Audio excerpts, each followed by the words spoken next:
Chav Gimel Amud Beis at the two dots. Hakli mitzarif mashe b'sochu lekodesh avolo litruma. So the Mishnah had told us an additional chumrah that exists by kodshim, or for kalim that are used for kodshim, over kalim that are used for truma, is that if you have a kli that has particles in it, meaning that it's not a solid mass, it's particles, then if tuma touches one of those particles, then all of the contents of the kli become tameh. That's only by kodshim, but that's not by truma. By truma, if something tameh touches one particle, then the other particles retain their tahara. So the Gemara's question is, minahani mili, from where do we know that this is a halacha that applies to kodshim, that touching one particle will render all the particles tameh? Amar Rabbi Chanan do Amar Kra. He says it's based on a pasuk. Kaf achas asara zahav melaya kitoris. By the gift of the Nesiim, the pasuk that's repeated over and over again is that it says one spoon that was weighed 10 gold pieces was filled with kitoris. The very fact that the Torah calls it one spoon, why one spoon? Hakasuv asa'o lekol mashe bekaf achas. That's to teach you that the Torah is telling you that everything that's contained inside the spoon is treated as one homogeneous unit. And therefore, whatever is touched in one particle affects all the other particles. So, the Gemara now asks, the point here is that according to what Rabbi Chanan is saying, it turns out that this is a biblical law. This is a law midioraisa. So Masiv Rav Kahana, Hosiv Rabbi Akiva Hasolis V'Haktoris V'Halavona V'Hagecholim, Sheim Naga Tevulyam B'Miktsaso Pasolis Kula. So there is a brisa, and we're really coming into the middle of the brisa, and we'll see the whole brisa in just a minute. But Rabbi Akiva added to a list of situations where if a Tvul Yom, who's a person who has a lower grade tumah, if he touches a portion of the particles in the kli, all of the particles become tameh. The first part of the brisa talked about one item, and Rabbi Akiva says, in addition to that, I can tell you that included on the list is soles, flour, kitoris, incense, and lavona, frankincense, and gichalim, and coals. In all of those situations where we're dealing with kodshim items, if you touch one particle, then all the particles become tameh. Now, the Gemara says, V'haderabbanani. Contextually, you can see very clearly that this brisa is talking about rabbinic law. It's not talking about biblical law. This is the question on Rabbi Chanan. Because if Rabbi Chanan is basing this law on a pasuk, it means that it's midoraisa. But you see that in this brisa, the law is purely midorabanan. And how do you know? Mimai, midikatani reisha, Heyed Rabbi Shimon ben Beseira al Efer Chatas Shanaga Hatami b'Miktzas or Shetime is Kula. Because the first part of the brisa says, how does this whole thing get started off? Rabbi Shimon ben Beseira testifies that when it comes to the ashes of the para aduma, that if tuma touches one particle of ash, all the particles become tameh. Now that law is clearly not the oraisa because there's no pasuk to talk about the ashes of the para aduma. All we have is a pasuk regarding kodshim, regarding sacrificial items, but not regarding the ashes of the para aduma. So therefore, Reb Shimon ben Beseira's law is purely rabbinic in nature. Uketani Hosif Rabbi Akiva. And Rabbi Akiva, therefore, if he's coming to add to that list, then he must be giving a rabbinically prohibited list as well, a list that is based on rabbinic law, not on biblical law. That's our kasha on Rabbi Chanan. Amar Reish Lakish Mishum Bar Kapara Lo Nitzrecha Ela L'Shiarei Mincha. Period. So the answer is that, what was Rabbi Akiva talking about? He was talking about particles of kodshim. So one of the things that he mentioned was soles. He talked about flour.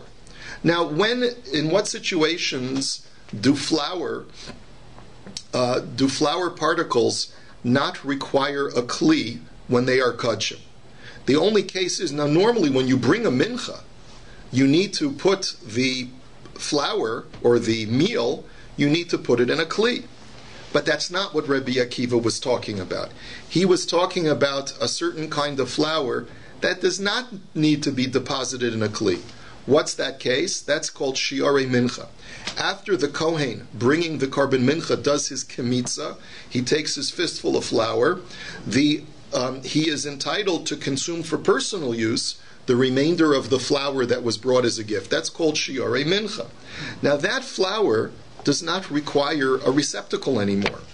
And in that situation, therefore the Gemara explains, De oraisa tzarech lekli hakli mitzarfo, she'eno tzarech lekli ein kli mitzarfo. That biblically, what is the pasuk? Kafachas. It's talking about a flour offering that is brought on the Mizbeach. Any time flour requires a kli, then midioraisa, the kli envelops all of the particles to make them considered halachically as one, such that if tumah touches one particle, all the particles are tamei.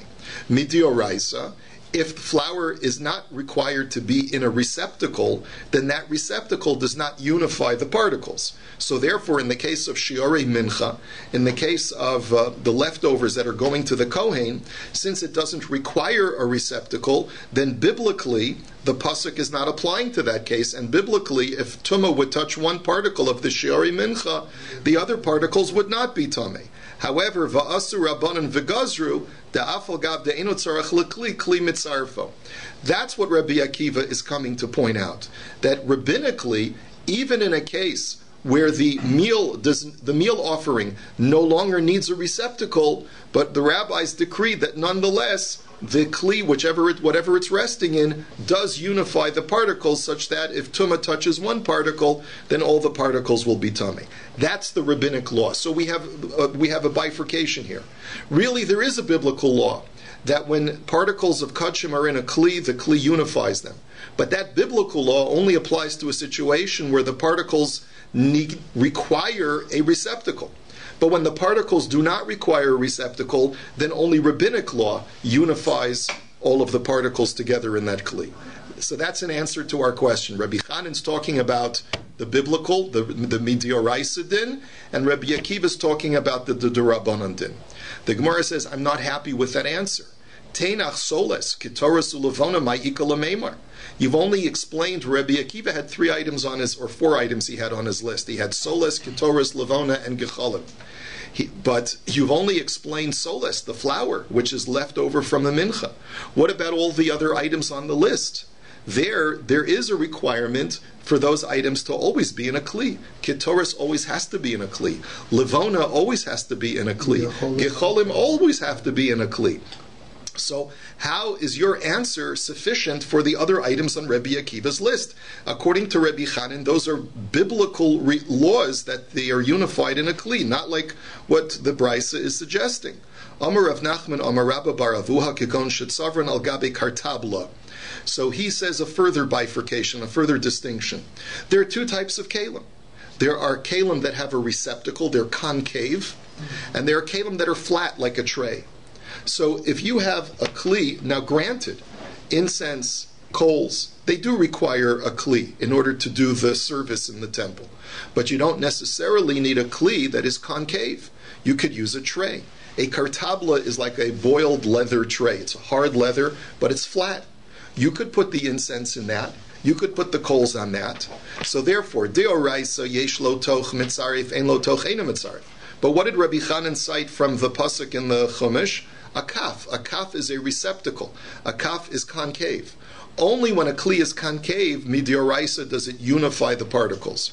When it's flat, then it does not unify the particles midioraisa. That's what Rabbi Akiva is coming to add. Va'asu rabbanan v'tiknu da'afal gav de'en lo toch mitzarif. That Rabbi Akiva is coming to add that even a flat tray, if the coals are resting on that tray and tumah touches one of the coals, then all of the other coals become tamei, and that's only midrabbanan. So that reconciles Rabbi Chanan with the Brisa. Upliga de Rabbi Chanan ad Rabbi Chia bar Abba. But realize that even though we've explained the Brisa to fit in with Rabbi Chanan, Rabbi Chia bar Abba disagrees with Rabbi Chanan, because he clearly, as we'll see in a moment, holds that the law that a kli unifies all particles for kachim is purely rabbinic without any basis in the Torah whatsoever. Da Amar Rabbi Chia bar Abba Amar Rabbi Yochanan me eduso shel Rabbi Akiva nishnes mishnazu. That Rabbi Chia bar Abba says that our Mishnah, which is talking about how the particles in a kli, even in a receptacle concave kli, how it unifies all the particles, that's purely based on Rabbi Akiva's rabbinic law that he testified about in the Brisa, the aforementioned Brisa. So from Rabbi Chia bar Abba's statement, you clearly see that he disagrees with Reb Chanan. It's not based on a pasuk in the Chumash at all. It's purely rabbinic in nature. Okay, fine. So there's a machlokes here, whether this din, that a kli unifies the particles for kachim, whether that's a dioraisa din, or whether it's a derabanan din. Now let's go on. Ha-revi'i bakodesh pasel. Okay, we're going to layer the level of complexity in our discussions today. This is the next level of complexity. Let's remember that when we have this concept of different levels of tumah, we have a shlishi, we have a rishon, first of all we have an av hatumah, which is the heaviest kind of tumah. We have a rishon l'tumah, which is something that contracts tumah from an av hatumah. We have a sheni l'tumah, which is the next level down, which contracts tumah from a rishon. We have a shlishi l'tumah, which only applies to truma and kachim. Only truma and kachim can become a shlishi l'tumah. And then we have a revi l'tumah, which only applies to kachim, but not to truma. So, it turns out that the holier the item, the more sensitive it is to a lower grade of tumah. Truma and kachim are sensitive to become a shlishi l'tumah, but only kachim are sensitive to become a revi'i l'tumah. Keep that in mind. And that's what our Mishnah had told us. That's another distinction between truma and kachim. So the Gemara says, Tanya, Amar Reb Yossi, minayin l'revi'i b'kodesh shuhu pasel. How do you know that there is such a concept of a fourth level tumah that kachim is sensitive to? Vidinu. So I'll make a kal v'chomer. Uma mechusar kipurim shemuter b'truma pasel b'kodesh, shlishi shepasel b'truma eino din sheya'asa revi'i l'kodesh. It's based on the following logical argument. There's a person called a mechusar kipurim. He's a person, let's say a mitzori, who went through a 7-day period of tumah, purifies himself from the tumah, is completely tohar now, but there's one thing lacking. He hasn't brought his korban to affect the total atonement. In that law, the halacha is that he's allowed to eat truma, but he's not allowed yet to eat kachim. And we saw that already in our Mishnah. Okay, we saw that a person who's in avelus and a person who's a mechusar kippurim, he hasn't yet brought his korbanos, is allowed to eat truma, but he's not allowed to eat kachim. Now, based on that law, so you see that you're lenient for truma by a mechusar kippurim, yet he's not allowed to eat kachim. So, shlishi shepasel b'truma, so then surely a situation of what? You have something which is a shlishi, which means that truma is sensitive to becoming a shlishi. It has that level of sensitivity, so that even though a mechusar kippurim, truma is not sensitive to his level of tumah, but truma is sensitive to become a shlishi l'tumah. So therefore, it must follow that if kachim is sensitive to a mechusar kippurim, then surely kachim is sensitive to a shlishi l'tumah. Okay, that's the argument. Comparing truma to a mechusar kippurim, a shlishi l'tumah to a mechusar kippurim. Truma is not sensitive enough to be susceptible to a mechusar kippurim. Therefore, mechusar kippurim can eat truma.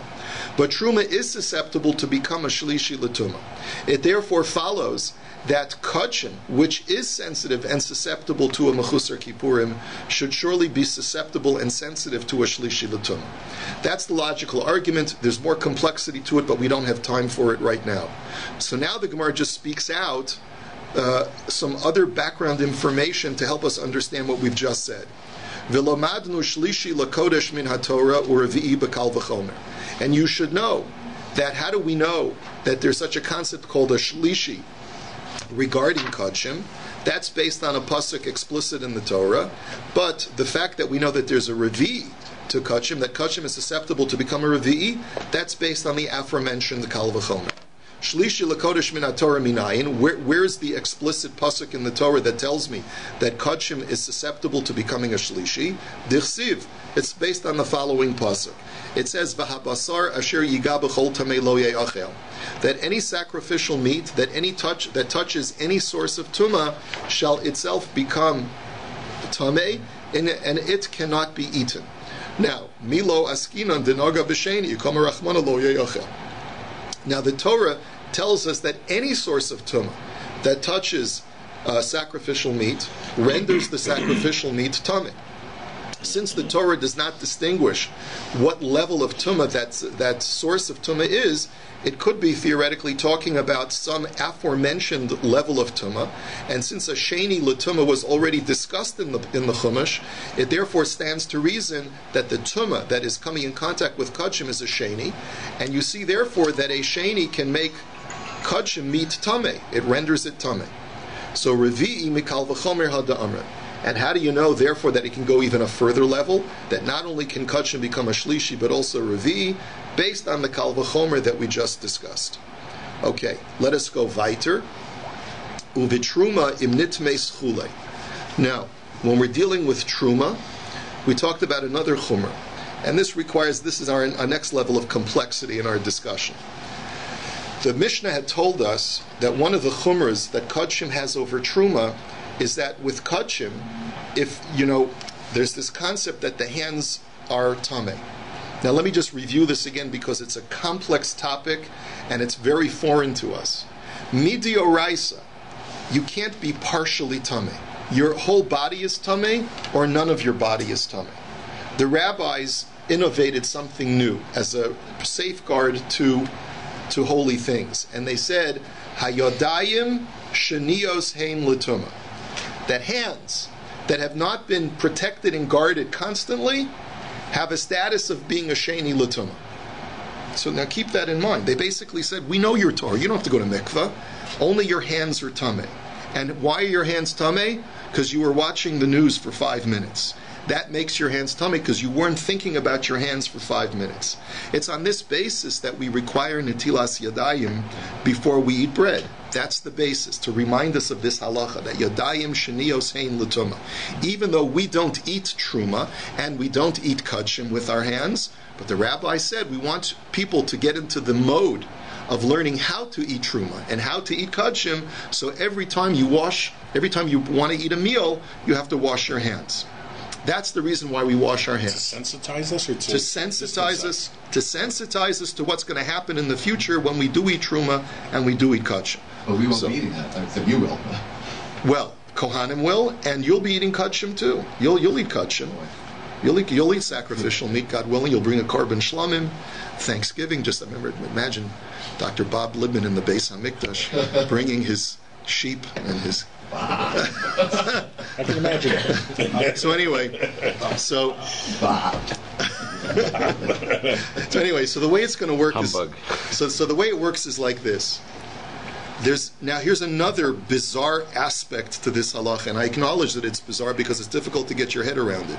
We had said that a rishon renders a sheni renders a shlishi renders a revi'i.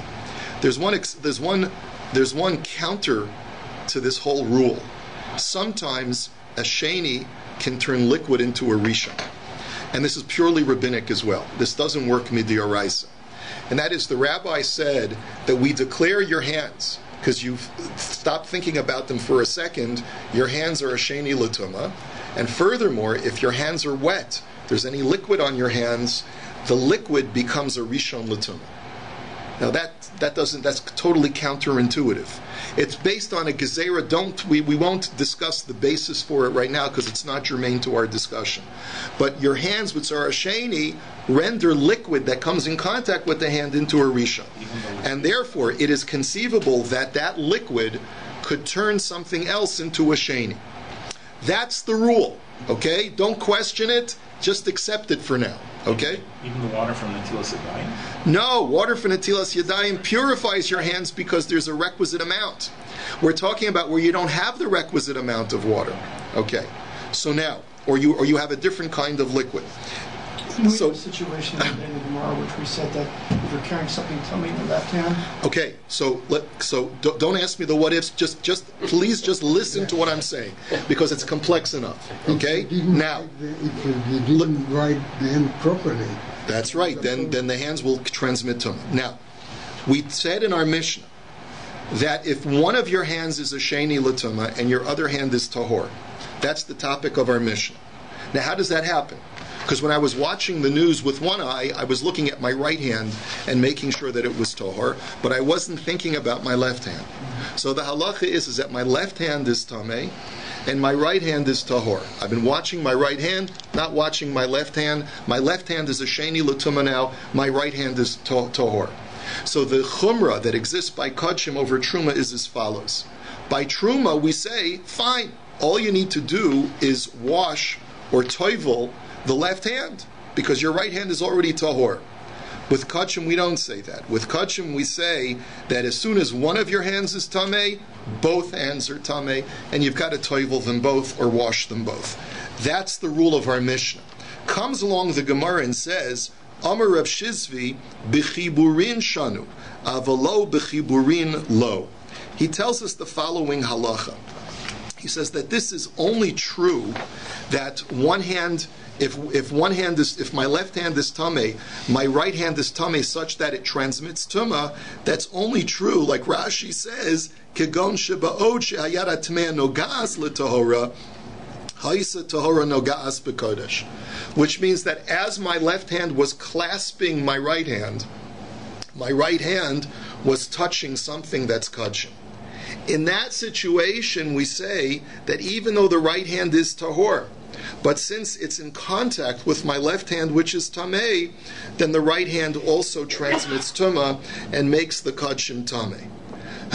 That's what the Mishnah is talking about. But if my hands are not connected to each other, even if before my left hand might have touched my right hand, but right now it's not touching my right hand, then my right hand is not tameh, and if it touches kodshim or truma, it will not render those things tameh.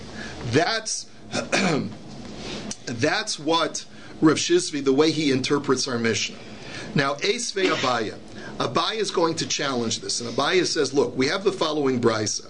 Yad neguva mitame chaverta letame lekodesh avalo letruma divrei Rabbi. So comes along Abaya and he says the brisa tells me that according to Rabbi, if my left hand is tameh and my right hand is tor, and my left hand is dry, so there's no liquid that's going to become a rishon l'tuma, then if it touches my right hand, then my right hand will become tameh to make kodshim tameh, but it will not make truma tameh. Why? Because according to Rebbe, very simply, when a sheni touches something that's tahor, the sheni renders the thing that's tahor into a shlishi. So because my hand touched my left hand, which is tameh, touched my right hand, which is tohar, my left hand is a sheni, my right hand is a tohar, so my right hand becomes a shlishi now. So a shlishi touches kodshim, and the kodshim becomes tameh, but it's not going to affect truma. Now comes along Rebbe and he says even more. He says not only will the kodshim become a revi'i l'tuma, the kodshim will even become a shlishi l'tuma. Rebbe is being machmir by saying that it goes so far as I look at my right hand as being a sheni l'tuma, and we'll explain why that is. But he says l'tamei l'kodesh, but it makes the kodesh tamei. No, actually Rashi says, la'asos revi, to make it into a revi'i l'tuma. But Reb Yossi b'Reb Yehuda omer lifsol avolo l'tamei. And Reb Yehuda disagrees, and he says that it only makes the kodshim pasul, it doesn't make it tameh. Now the term pasul, you have to understand, the term pasul means that it is itself tameh, but it doesn't have the power to be metameh other things. Now, the Rashi is a little bit difficult over here, but what you have to explain is the machlokas between Rebbe and Reb Yossi b'Reb Yehuda is as follows. Reb Yossi b'Reb Yehuda says that my right hand became a shlishi and it rendered the kodshim a revi'i l'tuma. So the word pasul means that it itself is tameh, but it doesn't have enough tuma strength to make other things tameh, because a revi'i cannot make a chamishi under any circumstance. But Rebbe is more machmir. Rebbe says that my right hand became more than just a shlishi l'tuma. My right hand became a sheni just like my left hand. And therefore when it touches kodshim, it renders the kodshim itself tameh, and, there's no problem with Rashi. It makes the kodshim a shlishi so that it not only itself is tameh, but it could make other things tameh as well. So, the machlokas between Rebbe and Rabbi Yossi bar Rebbe Yehuda is as follows. According to Rebbe, my right hand has enough tumah strength to be a sheni l'tumah. When I touch the kachim, it becomes a shlishi, and therefore it can make other things tameh. And according to Rabbi Yossi bar Rebbe Yehuda, my right hand only became a shlishi, so when it touches kachim, it makes the kachim into a revi, but it doesn't give it enough power to make other things tameh. So now the Gemara says, okay, you see this machlokes? Let's go back and discuss what Rav Shizvi was suggesting. That what? That if the right hand will be metame kachim only when the left hand is in contact with it. So iomart bishlama shelo b'chiburin hainu rabuse dinaguva. My question, says Abai, is like this: why was it necessary to mention that the hands are dry, that the left hand is dry when it touches the right hand? If you tell me that we're talking about a scenario where the hands are not touching, when my right hand touches the kachim, then it's relevant. It's completely relevant to tell me that my left hand is dry when it touches my right hand, because if my left hand was wet, then it would be very clear that my right hand would become a sheni l'tumah according to everyone. Ela'i amart b'chiburin in shelo b'chiburin lo my rabusa d'naguva. But if you're going to tell me that the only time that my right hand makes the kachim tameh is if it's touching the left hand, then what difference would it make if the left hand is dry or not? If the whole concern. Now, why does Rav Shizvi say what he says? He says, no, your left hand has to be holding or touching the right hand in order for the right hand to transmit tumah. Why is that? Because we're concerned that the left hand, while it's touching the right hand, will also touch the kachim. Well, if that's the case, it shouldn't make a difference at all whether the left hand is wet or not. Because if you're concerned that the left hand is directly going to be touching the kachim, and that's your whole concern, Rav Shizvi, that's the way you understand the Mishnah, then whether there's water on your left hand or not, or whether your left hand is a sheni l'tumah by itself and dry, it shouldn't make a difference. And therefore, this brisa makes no sense according to Rav Shizvi. The only reason why the brisa should make a point of saying that the left hand is dry is the ramification being, what is the status of the right hand when it's touching the kachim? Is the right hand a shlishi l'tumah or is it a sheni l'tumah?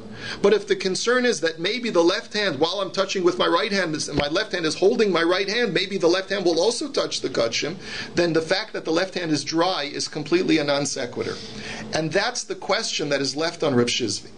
However, despite the fact that the Gemara, this Abaya leaves this question of Rav Shizvi from the Brisa, the Gemara says Itmar Nami, that we're also going to see other Amoraim. This is the way Rabbeinu Chanana learns. We're going to see other Amoraim who agree with Rav Shizvi that the only time that there's a problem of the right hand touching kachim and rendering it tameh is if the left hand is still in contact with the right hand at the time that the right hand makes contact with kachim. Where do we see this? Amar Reish Lakish lo shanu ela yado. Reish Lakish says that the only time that the right hand can render kachim tameh is if it was touched at some point by the left hand of that same person. Avol yad chaver lo. But if my friend's hand is tameh and he touches my right hand, then my right hand will not render kachim tameh.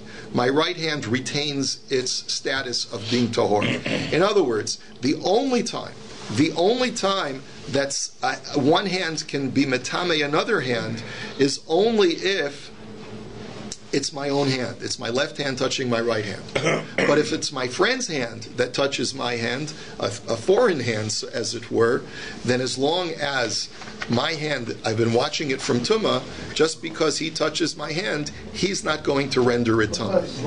1 second. Lach we're not talking about. The Rabbi Yochanan Amar, Echad Yado ve'echad Yad Chaveiro. So Rabbi Yochanan disagrees and he says, no, it could be your hand, it could be your friend's hand.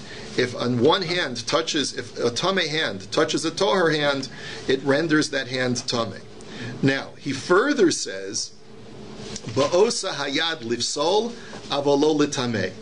That right hand that becomes tameh, says Rabbi Yochanan, whether it's from your left hand or whether it's from your friend's hand, that hand is a shlishi latuma, and therefore it can only make kachim a revi'i. It cannot make kachim so tame that they can be metame other things. So the Gemara says midikatani seifa, and says Rabbi Yochanan, how do I know this? That it doesn't make a difference whether it's my hand or my friend's hand. Midikatani seifa shahayad metama chaverta lakodesh avol truma, because the language of the Mishnah is superfluous. The Mishnah had said in discussing this halacha that a hand can make its another hand tameh for kachim, but not for truma. Now hasulamali, why do you need to make that whole statement in the Mishnah if the Mishnah had already said Tana Le Reisha, that the first part of the Mishnah had said that for kachim, if one hand is tameh, you have to toivel both hands. So that immediately implies that one hand makes the other hand tameh. So elalav shmamina la'asu yad chavera. So this must be coming to prove to me that not only when my left hand touches my right hand does my right hand become tameh, but even when my friend touches my right hand becomes tameh. Ve'af Reish Lakish hadarbe, and Reish Lakish himself recanted and submitted to the opinion of Rabbi Yochanan. The Amar Rabbi Yona, Amar Rabbi Ami, Amar Reish Lakish, Echad Yado ve'Echad Yad Chavero, that it doesn't make a difference whether it's your own left hand or whether it's your friend's hand that touches your right hand. Ba'osa hayad lifsol avolo l'tameh. And he also says the other halacha of Rabbi Yochanan, that right hand becomes a shlishi l'tumah to make kachim into a revi'i, but not to make it into a higher level of tumah. So the question is, what does this have to do with Rav Shizvi's halacha? Rav Shizvi had said that the only time that you have to worry about the right hand being metame kachim is if the left hand is already holding on to it. So Rabbeinu Chananel says that this whole discussion proves to me that Rabbi Yochanan and Reish Lakish agree to this. Why? He says, I'm just reading from Rabbeinu Chananel on the sixth line of Rabbeinu Chananel on the margin. He says, Dilotema hachi yad chaveru shelo b'chiburin etzricha le'lameimar delomitama. Why would you need a statement to say that if your friend's hand is touching your hand, that it's richale lameimar delo mitama? That why would you need a statement to say that your friend's hand is not mitame your hand? The only reason why a friend's hand is mitame your hand, suggests Rabbeinu Chananel, is because your friend is still holding on to your hand. Elolav b'chiburin svirale. Rabbeinu Chananel's argument is that it makes no sense to suggest that when your friend touches your hand, he renders your hand tameh if it's a dry hand. The only way that it would work is if your friend is holding your hand while you're touching kachim and his hand is tameh, then it makes sense to suggest that you have to worry that maybe while he was holding your hand, he also touched the kachim together with you. But if your friend just touched your hand and then he walked away and then you touch kachim, there's no svara to say that your hand should now have the ability to be matami kachim. And it's on that basis, says the Gemara, this is the way Rabbeinu Chananel is learning, that it seems like Rabbi Yochanan and Reish Lakish both agree to Rav Shizvi's principle. Now, that's all one way of learning. There are other ways of learning this Gemara. Now, this idea of v'lifsol avolola tamei tanoihi, this idea that the right hand is now like a shlishi latuma and can only make kachim into a revi and not a higher level of tuma, is a machlokas tanoi. Ditznan. How do I know this? The Mishnah says, Kol haposel bitruma mitame yadayim lio shnios v'yad mitame chaverta diver Rabbi Yehoshua. So Rabbi Yehoshua seems to be more machmir, and he says that anything that can render truma into a shlishi can also render the hands to become shnios, can make the hands tameh. And furthermore, one hand can make the other hand tameh. And the language of Rabbi Yehoshua implies that not only does one hand make the other hand tameh, but it makes it the same status as the original hand. So my left hand is a sheni l'tuma, and it can render my right hand a sheni l'tuma as well. But the Chachamim disagree, and they say yadayim shnios hein ve'ein sheni osa sheni. We disagree. Because your left hand is a sheni latuma, it cannot make your right hand a sheni latuma. So you see that by virtue, it becomes more crystallized from the language of the Chachamim. You see from their language that Rabbi Yehoshua clearly holds that the left hand makes the right hand into a sheni. So my lav sheni hu delo avid hashlishi avid. But you see from the Chachamim's opinion that they're not saying that the left hand doesn't make the right hand tamei at all. It just says that the left hand doesn't make the right hand a sheni, which implies that the left hand makes the right hand a shlishi. So this is therefore your machlokas tanoim. Rabbi Yeshua holds that the right hand is a sheni l'tuma, and therefore when it touches kachim, it makes the kachim into a shlishi l'tuma, which can make other kachim tamei and make it a revi. But the Chachamim say no. The Chachamim say that the left hand makes the right hand a shlishi l'tuma, and a shlishi can only make kachim into a revi, a lower level of tuma. But the Gemara says no, dilma lo sheni avid velo shlishi. But how do you know that's the Chachamim's position? Maybe what they really meant to say is that the left hand cannot make the right hand tamei at all. So you don't see any opinion that says, that you don't see explicitly from this brisa that there is such an opinion that says that the left hand makes the right hand a shlishi. So rather it's from the following, Ela ki hani tanoi, but rather the following brisa. Tanya, yad neguva metame es chaverta letame bakodesh avololi truma divrei Rabbi. That if you have a dry hand, the left hand is dry, it'll be metame the right hand to enable the right hand to make kachim tamei. The word tamei means that it's so tamei it can make other things tamei, and that means that it can make the kachim that it touches into a shlishi. So you see that the right hand has become a sheni from the left hand, which is also a sheni. That's according to Rabbi. And Rabbi Yossi Rabbi Yehuda Omer Osayad Lifsol Avalo Litamei. And Rabbi Yossi Rabbi Yehuda disagrees. This is the same brisa that we saw in the previous Amud.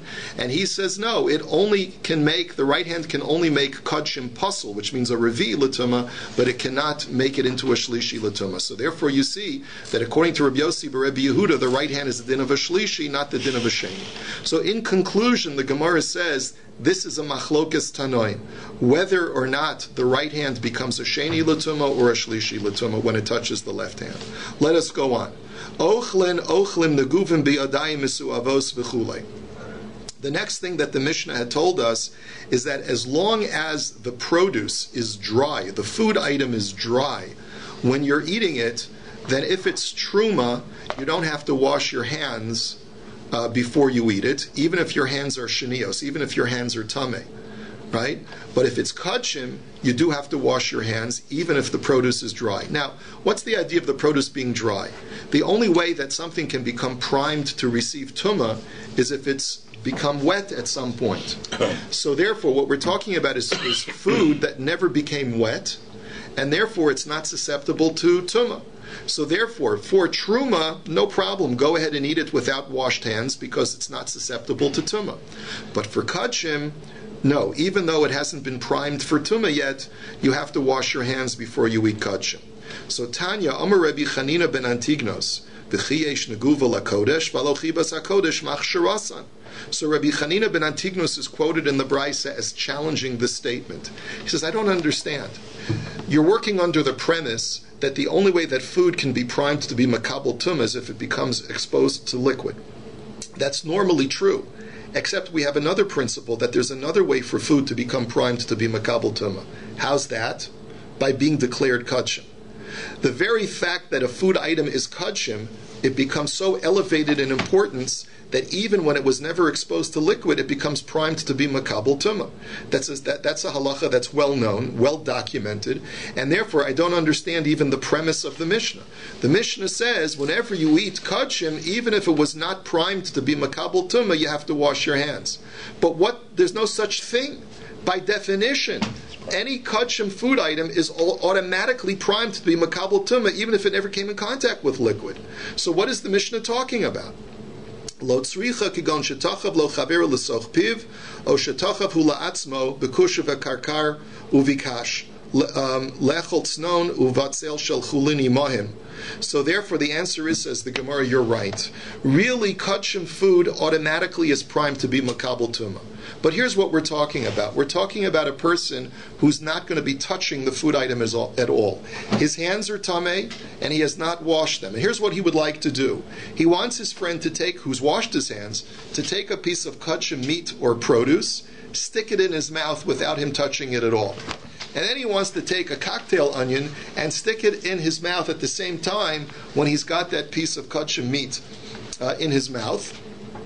and he would like to be able to manipulate the food in his mouth with his fingers, which are tamei, without touching the kachim item. He only wants to touch the cocktail onion. He wants to move it around in his mouth so that he can chew it just the right way, with the right combination. So therefore, that's what we're talking about. Or, alternatively, his friend is not putting it in his mouth, but he's picking it up with a toothpick so that he's never going to be physically touching the item. In this situation, so, L'kodesh gazru b'hu rabbanan, l'truma lo gazru b'hu rabbanan.